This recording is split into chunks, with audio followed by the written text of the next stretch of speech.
It is August 19th, 2024. I am at my apartment in Chicago, Illinois currently. I wanted to make a video outside, but it's a little windy and I don't have the best microphone at this moment. So I am continuing to create excuses of, you know, wanting or creating excuses of making a video, and in truth the conditions will never be ideal, so that's why I'm just sitting right here, and I decided to press record and just kind of see what happens. So it was my 32nd birthday yesterday, and it's strange saying that out loud because I don't feel 32 necessarily.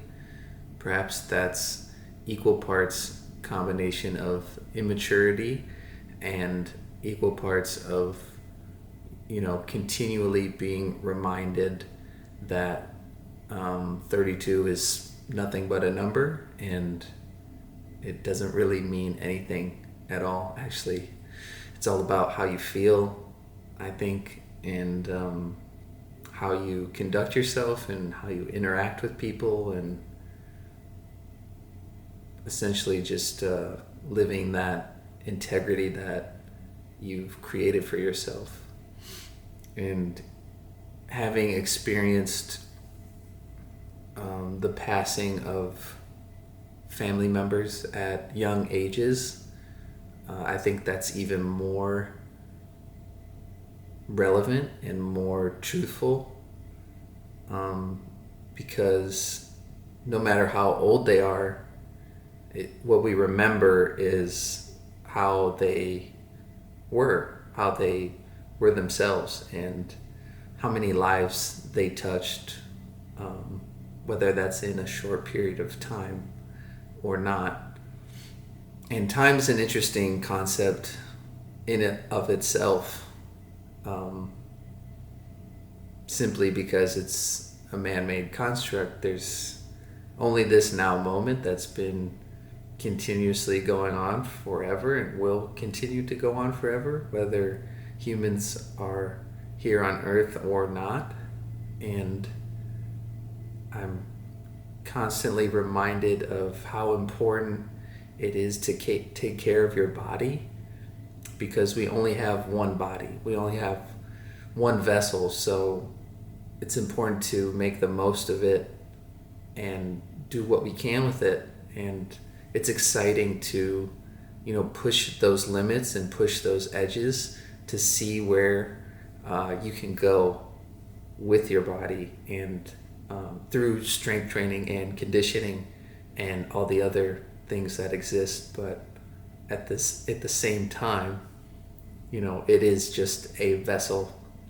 It's just a shield for the soul, and that's how we enjoy this time in this plane. And we're so much more than that. People get so caught up in life, and I think there is a balance for sure as far as being serious, taking yourself seriously, but also having fun and being a silly goose, and realizing like how ridiculous this all is, and we have no idea what the hell is going on. And to say that we do is just not true, really. I mean, that's kind of just like lying to yourself. And I think it's so exciting that every day, every experience brings on more questions than answers. And I think that's really what keeps you young too, is the curiosity. And looking at like my grandparents, who are 98 and 95. My grandpa's going to be 99 in about a month. And, his whole thing is to do one thing every day. Just do one thing every day. That's it. Whatever that thing is. For him, that's carpentry, staining something that my grandma wanted to be restained, fixing something, solving a problem, whether that be, physical or like a brain problem. He loves to do Sudoku. He does those every day. And that really keeps his mind sharp, even though his body is decomposing. I mean, more or less, I can't think of a better word at the moment. But for 98, I'd say he's in pretty good shape. This is kind of my way of holding myself accountable. I'm going to film him and film my grandma and just kind of get some of their insights on life. And just to like connect with them even more than I already have. Like, I've spent thousands of hours with them, and I'm so blessed to be able to do that. And they're going to be celebrating their 76th wedding anniversary, which is absolutely insane to think about, because that is a lifetime, for a lot of people. And for some people, not so much. So I just wanted to kind of kick this off and just reflect on, what's brought me to this point. A lot of people have reflected back to me that they're inspired by what I'm doing, but I'm not quite sure what the hell I'm doing, so that's great. And maybe if I focus that more, it could touch more people, but either way, what I do every day is essentially the same thing. Like, I keep life pretty boring. The main facets are, training the body, mind, and spirit. That's the easiest summation that I can think of at this moment. And, it's something that I've always had in the back of my mind, something that I've always read about, and I would say I didn't really start to take that seriously until, post-college, definitely around 2018. It's like where I really started to take things seriously and, just transform myself. And so thinking about that again, a lot of people are like, oh, you look like you're doing well, just because like physically I've come a long way. And I kind of wanted to make this too, like, I'm fucking struggling, mentally and emotionally, for sure. The spirit is keeping me grounded, and physically I'm continually reminded and staying grounded through those practices too. But it's been really hard, so I know that I just have to stay the course and double down on those practices. So essentially, like, when I roll out of bed, I either do some qigong, which is essentially an energy movement practice, kind of like best of both worlds. Do some shaking to really shake the body, loosen things up, especially after sleeping for hopefully 7 or 8 hours. I do find that I need to sleep a little more, I think, than 8 to like feel optimal, but still kind of navigating that. And breath work is definitely a big part of that, as far as energy and the amount of sleep that you need, because essentially when you go to sleep, that is you catching up on your breath throughout the day, because so often we forget to slow down and forget to breathe, or we're breathing too fast. And sleep is a way to regulate the breath. So sleep is a huge factor. But as far as the morning routine, roll out of bed, qigong, shaking, or I just hop on my meditation cushion, throw the red light on, and I'll do a meditation or breathwork practice for 10, 15 plus minutes, whatever time I'm feeling. But usually 10, 15, maybe 20 or 30 if I'm feeling good, or if I woke up at a good time.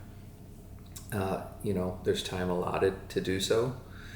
And the red light I love, just really good to get that red light frequency in your eyes at that hour. If maybe you're somewhere like Chicago where it's not super sunny all the time, but regardless, even if it's overcast, you can still get that. I just like that to get the skin moving and get that all affected. And then after that, I'll usually just get ready to go to the gym, essentially. But sometimes before or after that, upon waking, I'll just go outside and get morning sunlight in my eyes to, regulate my circadian rhythm and just to wake me up. So the other thing I like to do is just combo exercises. I'll do like a eyes open meditation, breathwork practice, qigong practice outside in the sun. Bonus points for being grounded into the earth, bare feet in the grass, bare feet in the sand, wherever that may be. So I'm fortunate enough to live close to some greenery as well as the beach here too, that on Lake Michigan. So that's really helpful, I think. And then after that, I usually just get all my stuff together and go to the gym. And so I always bring an extra change of clothes, hopefully. And then I usually have a pre-workout of some kind. I particularly like the Genius brand. It's a nootropic, doesn't have any caffeine in it. I don't mess with caffeine in any way. I've never really been big on caffeine. It makes me pretty jittery, it's just like 2 up, basically. I usually have enough energy on my own. But I did used to enjoy a matcha now and then. Haven't had one in quite some time, but yeah, caffeine's not really a part of my diet or routine. So that is a great pre-workout I've found. So I'll mix that in 16 ounces of water with creatine. I like the Thorne brand, and I just put 5 milligrams of creatine in that, and I have that on training days. Sometimes I'll take it if I'm doing a long run too, but otherwise I kind of give myself a break from it. So I'll take the creatine about 5 to 6 times a week. Definitely not every day, I don't think. Maybe sometimes, I do have that.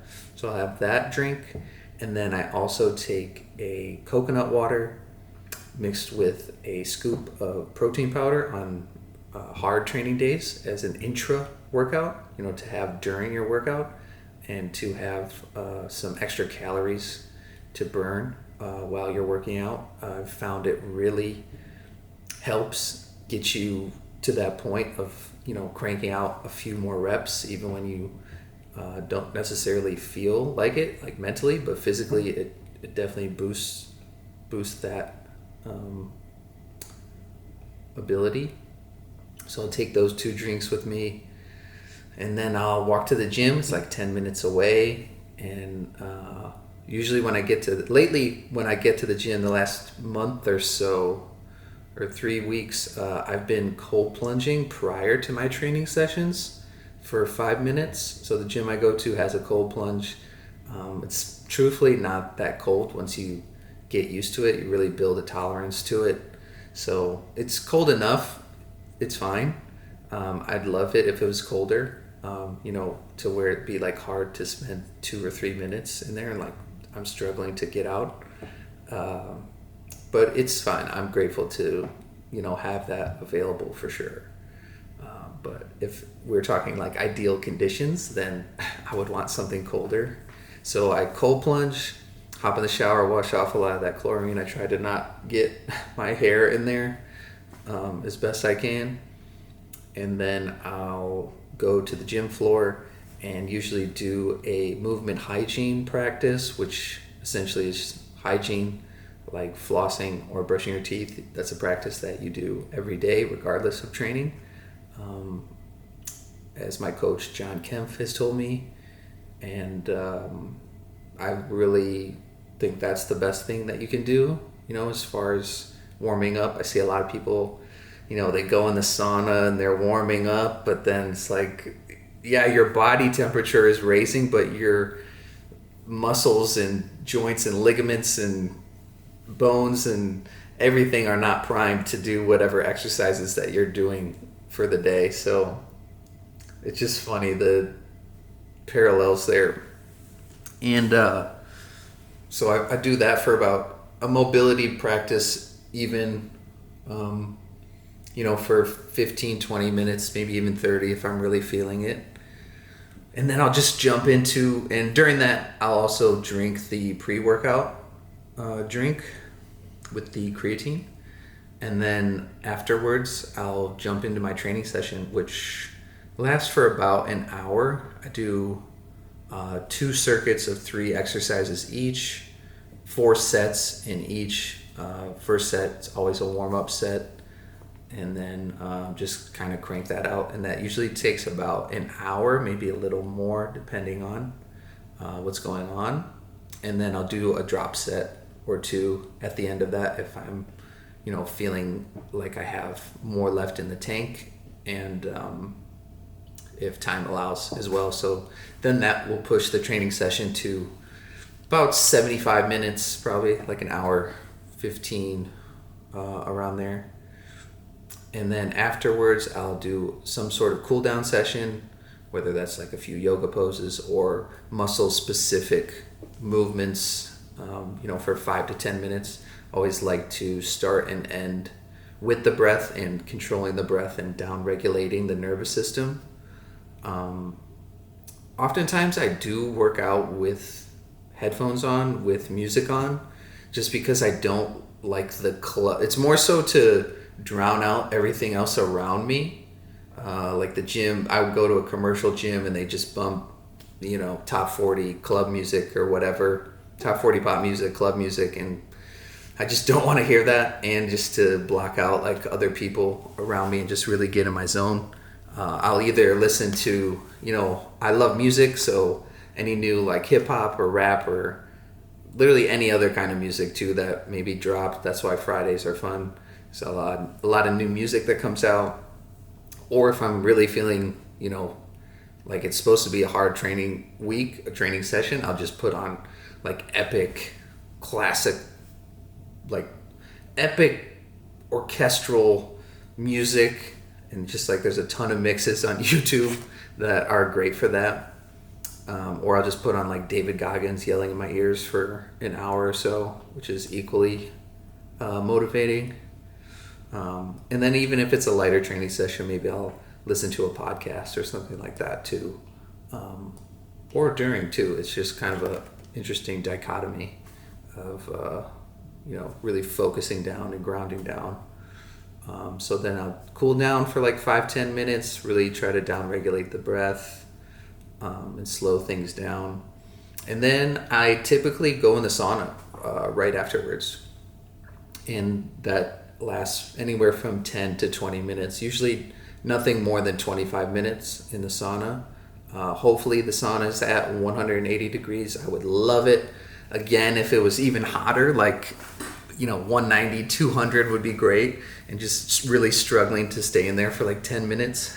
But again, like anything else, you just build up a tolerance to it. So like if you're in there every day, it's just not going to feel as hot. But again, commercial gym, they don't really take care of it. A lot of people pour water and shit on it, which is really annoying because it's literally just an electrical system. It's not a traditional dry sauna with rocks and water and steam. So I'll do that sauna session, which I really like. It's just nice to even just like meditate in there, and again down regulate, and then wash up and dip out of the gym, and then walk back to my apartment and usually eat something. Usually try to get as much protein as I can. Macros have kind of varied over the years, but that has been a real game changer for me as far as getting to the body composition that I want to be at. And right now I just want to continue to focus on gaining lean muscle mass. So I'm trying to, eat at least 200 grams of protein per day on like really hard training sessions, and then getting like at least 3,000 calories total, and then carbs and fats or whatever else in there. And yeah, so my goals right now, I'm trying to get to 190 pounds. I want to be at 5% body fat. I would say as of this week, I'm at 187 pounds. I'm probably at 7 or 8% body fat right now. And yeah, just continue to push that and continuing to give myself grace as well, that, it's not going to be just like the journey here. Like I think I made some pretty big strides fairly quickly. So I'm kind of just like expecting to do that again. But it's funny because the more work that you put in, the harder it gets. It doesn't get easier. It just continually gets harder and harder. So that's really fun and really exciting and challenging to go through all of that. And as far as food, I don't eat any processed or ultra processed foods. I typically don't have anything that comes in a bag unless it's, I don't know, something special, I guess. But as long as it for sure does not have any seed oils in it, because it's really hard on your heart, and a lot of other issues arise with that too. I don't think that's still talked about enough. People see like, oh, this is organic, this is healthy or whatever, it's gluten-free, blah, blah, blah. But it's like it still has sunflower oils, sunflower lecithin, and other seed oils. Unless I grew up Greek, so we always had olive oil, and that's just like what I was used to. It's funny, I didn't even know about like palm oil or vegetable oils or anything like that. And that was just so regular to me, but I didn't realize the opposite was true for some people. And even my other grandma, who wasn't Greek, she would use olive oil as well. She's mostly Swedish and German. But it's just always olive oil. So I'm really grateful for that, for sure, and not being exposed to that as much. And yeah, otherwise I just eat like meat and fruit. I've kind of gone back and forth with my diet. I've had psoriasis for about 12 years now, and that's really what started my health journey, especially like post-college, after I was, drinking and eating like shit so much. Just getting that all in order and trying my best to regulate my immune system and, get my skin clear and healthy. And it's really taken a toll on me mentally. And there's definitely still some blockages as far as like my body and how I feel about my body. And there's a lot of body dysmorphia issues there for sure. Even now, like, it's still there. I'm still kind of embarrassed to, take my shirt off or have my arms exposed or anything like that. I don't know if this camera is really picking it up. The lighting's not great. Yeah, so you can see right there. It's pretty bad, and I know it's definitely related to stress. It's also just lack of sunlight. And so while I'm making this video, I just want to hold myself accountable, my future self accountable, to committing to breath work. That's definitely something I've been slacking on recently. And I'd like to get 1 hour a day. So right now I'll break that up: morning, afternoon, evening, or just morning, some one of the two afternoon or evening sessions, 30 and 30, or 20, 20, 20, whatever it may be. And I know that really just helps me and really down regulates my nervous system because of just a lot of things that have been going on, and just kind of worrying about the past and the future, essentially. So I'm holding myself to that. But yeah, food. So ate like shit in college, and then I was just reading and researching so much stuff online on psoriasis, and everybody kind of has their own different triggers with it and their own successes as far as usually cutting something out really helps. So at first I went vegan, I believe. pretty much just cold turkey. I feel like I ate like a deep dish pizza or something like the last weekend before, and as a last hurrah, and then pretty much just went vegan, and then shortly after I went gluten free as well. And vegan and gluten free is really, really tough. It's hard to get the necessary amount of calories for sure, because people that are just vegan, and that can eat grains, wheat specifically, you can get a lot more calories in that way.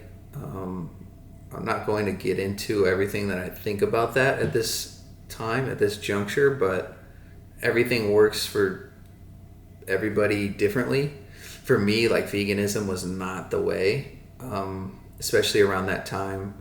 My father, Rick, was diagnosed with lung cancer shortly after I made like a lot of big changes, like a few months after, I want to say.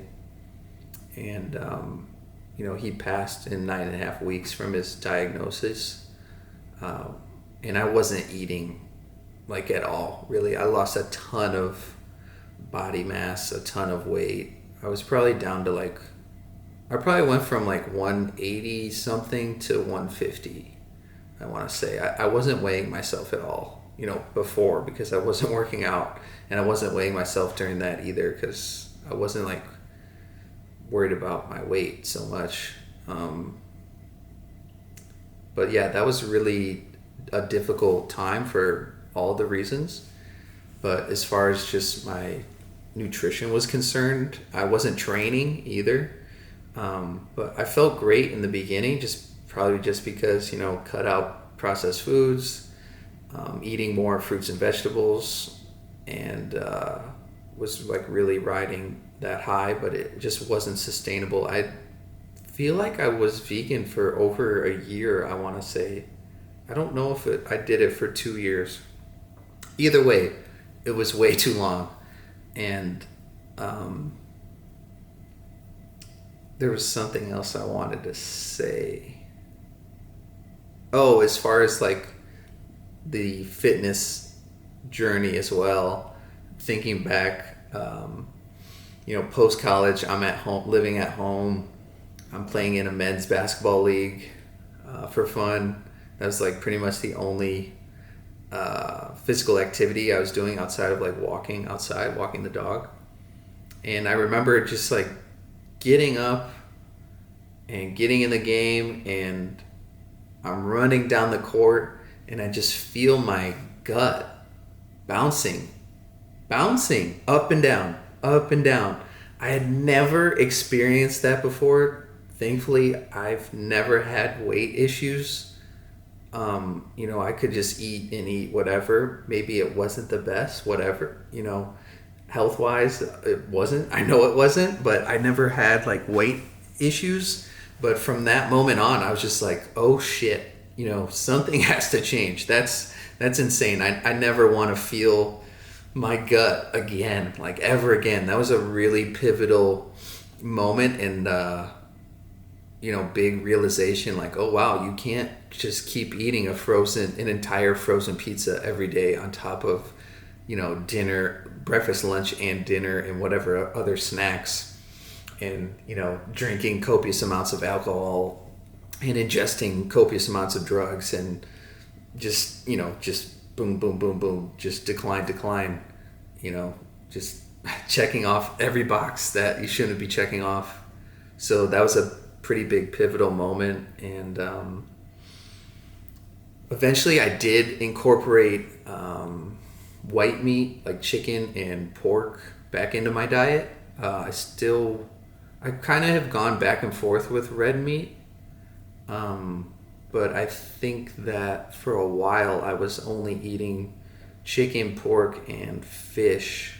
I can't recall right now exactly how long, but that was working for me. I was kind of afraid of red meat too, because I think I must have read that some people, had success with their psoriasis and not eating red meat. But either way, I was eating chicken, pork, and fish, and that was getting me more protein. So I felt a lot better. I was getting more calories, staying more satiated, and it was nice just to like eat something other than, you know, vegetables and fruits, because I was really strict with the vegan, gluten-free diet. I wasn't like some of these other people that are claiming they're vegan out here and they're eating like all this processed, ultra processed shit, and you know, a lot of the seitan and other shit like that that's just like heavily processed and contains like large amounts of gluten. I mean, we can get into a whole nother video on gluten and glyphosate and all that stuff, but that's for another time. It doesn't have anything to do with me necessarily, outside of me just like not consuming that. So yeah, I incorporated that back in, and I was, as far as training too, so I changed my diet. You know, my dad passed. Some months went by. That was May 13th, 2019, he passed. Some months went by. I was working at a law firm in Chicago, and there's a gym in my office building, and I hadn't used it. I had been there a little over a year come August, and you know, my birthday was coming up, and it was a little before that. For whatever reason, you know, I didn't really have any plan necessarily. I can look back actually on my phone at some of the stuff, and I just went online, went on Reddit, got like whatever workout splits and training programs I could find, and I figured it didn't even really matter, because as long as I was doing something more than I was before, then I'd be good. And it's funny, like looking back on some of these. Let's see if I can find them, because I kept track too of all the training sessions that I was doing. So this was August 9th, I think, 2019. And basically I went to the gym that day, and then I have not stopped going since 2019. It's 2024 now, and I won't ever stop. I'm never gonna stop. And but yeah, I keep scrolling, but I mean, I was dumbbell bench pressing like 20s, you know, 15s, 20s, and that was hard. Dumbbell upright row 20, 25s. But that was a start. I wasn't even concerned about that. And I think that was like I know that was a big barrier for me before, because in high school and the first year of college, I was working out heavily, and I really liked it. I really enjoyed it. And I kept getting stronger and stronger, and then I just kind of lost complete track, and I just thought like partying was more important. And so that was a barrier for me though, because I was like, it was just that old paradigm, that old conditioning, old mentality, like, I'll never get back to that. And I would go to the gym like randomly, but then try to do what I was doing before, and then I get too sore, and then blah, blah, blah, and you're just not getting anything done. You're not getting anywhere. There's no progress. And clearly, like, you hear it all the time, but I'll continue to say it too. Consistency is the key. Consistency is the key. That's the biggest thing.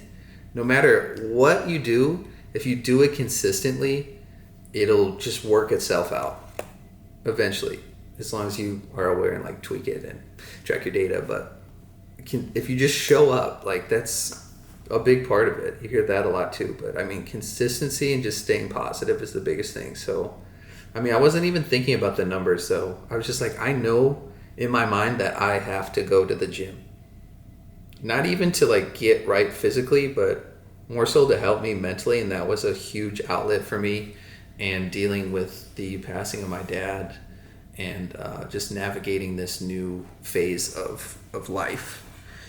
So, I was going there every day and just like quickly got stronger and stronger, and it was such a big return on investment. I would go every day after work, even if I was working like all night or something like that, literally, till 8, 9, 10, 11 p.m. And I would still go to the gym after, as long as I was able to catch the last train home, which is at 12:30 a.m. From Chicago to the suburbs. So it was great. I mean, it was basically like my own gym. There's maybe like one or two other people in there consistently, and it was just a great spot. So funny too. It's such a big building with so many offices and so many people, and just like no one used the gym. But I'm sure maybe they had home gyms. Who knows? Those lawyers, they got that cash. But still, it was basically like my own gym, and it was great to just go in there. And then after the gym, I would go on the train, and then from the train station, I would either go home, eat dinner, or go right to hot yoga. I started going to Core Power, which was a great intro. Shout out to them for the certification, 200-hour yoga teacher training. I just finished that. And that was just a great intro and outlet for me too. Hot yoga I just love to sweat, so it was great, and really helped. That's definitely something I need to reincorporate as well as hot yoga. It's just a really big release. A lot of downloads come through. So I'd either do hot yoga, or I'd go to another place and do an infrared sauna that they had, and eat dinner before or after that, and go to bed, and then wake up and do it all over again. Or I would go wake up, drive to the train station, hop on the train, go to work, go to the gym, hop on the train, blah blah blah blah blah, every day. And it was great. And then everything shut down, and I was like, all right, well, gotta keep this going. So I just kind of scrambled like everybody else to get some at-home gym equipment, and I already had some stuff too. It's like my grandpa. I've come to find out it was my grandpa's old weights. I thought they were my dad's, but they're just like an old barbell and dumbbells that were adjustable, the OG adjustable stuff, like pre-power block and everything like that. I got some Bowflex adjustable dumbbells. I wanted the power block ones, but they're sold out, and I didn't feel like waiting. So I just got those, and I've had those for a while. And I got the adjustable kettlebell eventually too. I got some Rogue rings to set up in the basement. Eventually I got a concept rower from some lady off of Facebook for like $200, and that was great. I had some cross rope jump ropes, which I really liked. The different weighted ropes were fun, and their app was really cool to use as well. And then I got some maces, and those were pretty fun to use. Audit programs were good for that. Definitely like intro programs. What else did I have? I did get a bench, an adjustable bench, and that was it really. I got a battle rope, but I never even used it up until like recently, going home like 4 years later. And that was it. And the greatest part was like just doing that at home, being at home with my mom and my brother Lee. And, we were just going through this grieving process still, coming up on like a year since my dad passed. And I wouldn't really say that any of us gave ourselves, the time to do so, because we were just working or just, going on with life. So in that sense, I was really grateful for the lockdown, because that allowed me to be with my family and to grieve with my family and grieve the loss of my father. And that was a really big deal. That's really the only thing I can say about that at this point in time. But the best part was working out at home. I was working from home too, so I didn't have to go in the office. My mom didn't have to go in the office either. Lee took over my dad's business, so he was out in the stores and out during a lot of that. The media perpetuated a lot of things for sure, but he navigated it with grace and did a great job. So that's all you can ask. And it was really nice too that I was able to work out outside. So I would just take whatever equipment I needed for the day and work out in my backyard. And that was around this time too. Outside of strictly strength training with weights, I was using the treadmill at work too, and I would do like a mile, maybe post-workout if I had time, or on rest days from strength training, I would just run on the treadmill or do the elliptical or some other kind of cardio conditioning.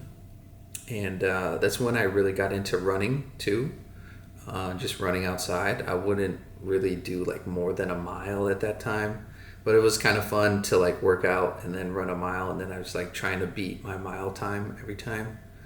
I think the fastest at that time was like sub 7, which was like pretty big deal because I definitely have I never really tried to run that in high school, but I know I didn't get that, when we would do like gym class, presidential fitness tests or something like that. I definitely wasn't getting 7-minute miles in like elementary school because I was essentially doing the same thing, drinking pop, eating pizza, and playing video games. So a lot didn't really change now that I think about that out loud.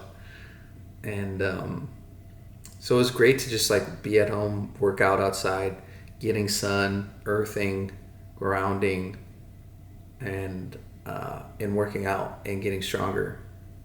And just although parameters change, still consistent, still getting still doing what I needed to do, and it felt great. And then I never went, gyms were closed for a long time. I never ended up going to one. I kind of wish I did though, just because of variety and heavier weights and whatnot, but it was fine because I was just able to mess with the tempo and just get, and no matter what, it's still pretty early in my lifting, because we're talking like August 2019, August 2020, August 2021. So like years 1 and 2 of getting back into it. And then that combined with yoga and meditation, breath work, were just like huge game changers. And I really liked the Insight Timer app. That was a big deal. Trying to get back into that, and it's really fun. Just the gamification of it all and getting a streak on there. I forgot, like I had over 100 days, which was like a big deal to me at the time.